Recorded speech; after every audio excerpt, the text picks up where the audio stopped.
Jan, I've hit a roadblock. I don't know who I am. As a voice actor, I don't know my place in the voiceover world. I don't know what to do with myself, what to call myself. I need to know. What's my niche? Okay, that was a bit of an exaggeration. I've never heard somebody go off the rails quite like that about defining their niche or their anxiety about finding their niche, but it does come up. It's come up from time to time. With myself and whoever I'm coaching with, whoever I'm working with as a coach, people can get anxious about defining who they are, their niche, what's expected of them in voiceover. And so let's talk about that. Hi, I'm Jan Anderson. I'm a voice actor in Salem, Oregon. I've been a professional speaker. I've been a professional voice actor since 2011, and I've had the opportunity to work with a lot of up and comers. And I think the anxiety is about this definition, defining yourself, finding your niche. I'm not really sure where it came from. I don't remember it being such a thing when I was coming up, but as far as I'm concerned, it really comes down to a couple different things. It's two things, really. It's whoa. Sorry, I almost gave you the middle finger there. Let's do it this way. It's two things. It's one, things that you're really good at with voiceover, different types of performances that you're really good at. And number two, what people are paying you to do. What are you being hired to do again and again?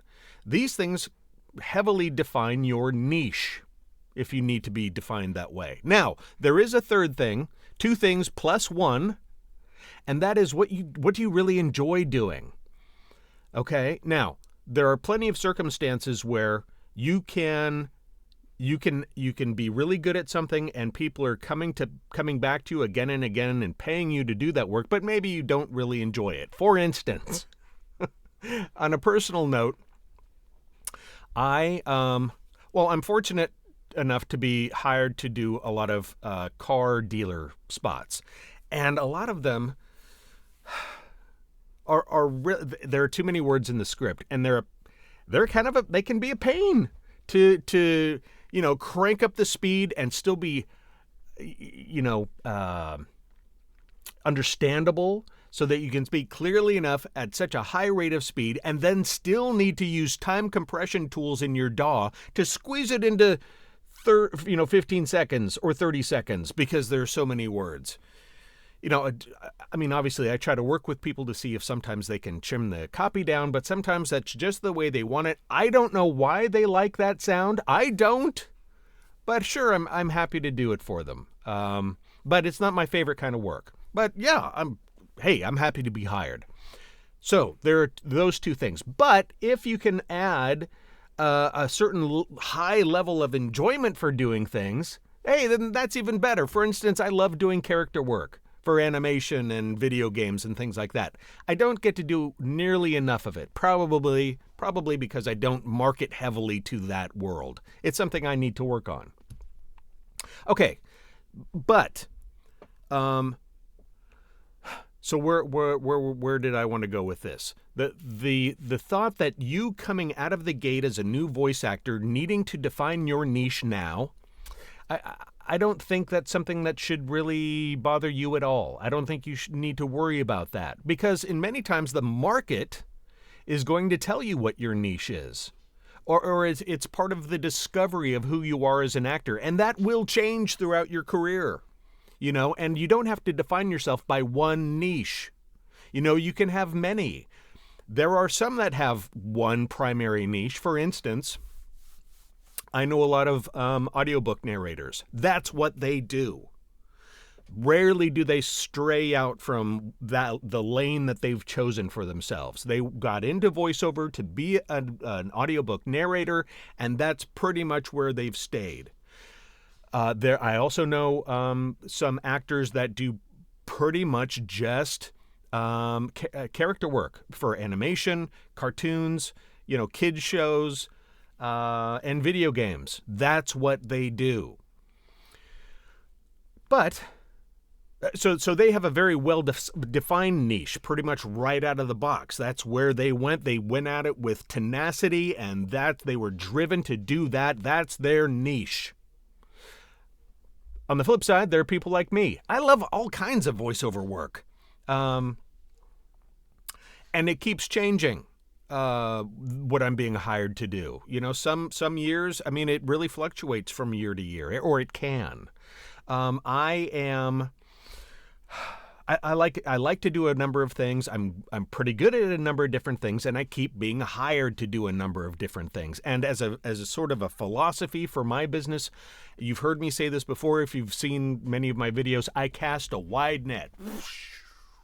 I want to grab all those fish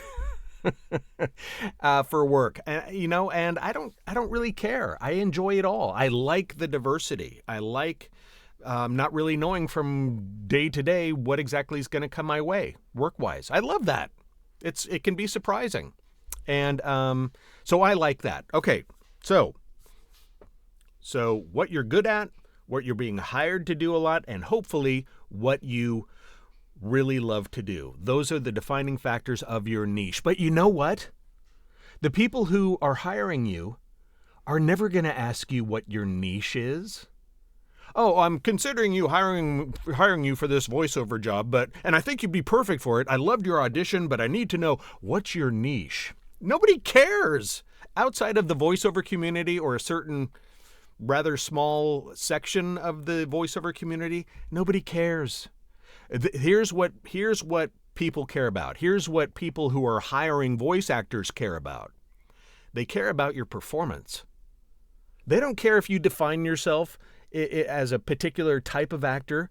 If you've got the performance, if you've got the goods for them, you're the one. You're going to be hired. So they care about your performance. They care about your audio quality. They want to make sure that you sound good. And that they can take your audio and produce it however they want to fit their needs. Okay? The third thing is your timeliness. How quickly are you getting back to them with their request? How quickly are you turning in your audio, and how quickly are you responding to their emails? You know, it's people don't like to wait. I don't like to wait. I mean, but sometimes, you can't reply immediately. You've got other things to do. Everybody does. But as soon as you can, don't forget. Don't just like lollygag around and be, watching TV one night saying, "Oh, I forgot to get back to that client," or "Oh my God, I recorded that piece and I didn't edit it and now I'm late." No, that's going to kill your opportunities as well. People like timeliness. And fourth, people like to work with people who are nice to work with, who are pleasant, who are, affable, a good hang. So not that you hang out for very long, but, you like to work with people that are fun to work with. I mean, I sure do. So the bottom line is, if you need that kind of self-awareness, or is it even self-awareness? If you need that kind of a definition about who you are, what your niche is, it's what you're good at, it's what people are hiring you to do, and hopefully you are really enjoying that kind of work. That's your niche. If you care, nobody else is really going to care. Well, I hope this helps. I hope this little spiel of mine is helping to alleviate some of the anxiety around this issue that is really a non-issue. Nobody cares. Just be a good voice actor and a good business person, and you'll be just fine.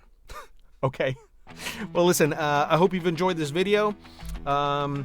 If you'd like to work with me, check the Calendly link in the description down below and see what I have to offer for you, or ask questions. Leave comments and questions down in the comment section below. I'd love to interact with you, and until next time, take it easy.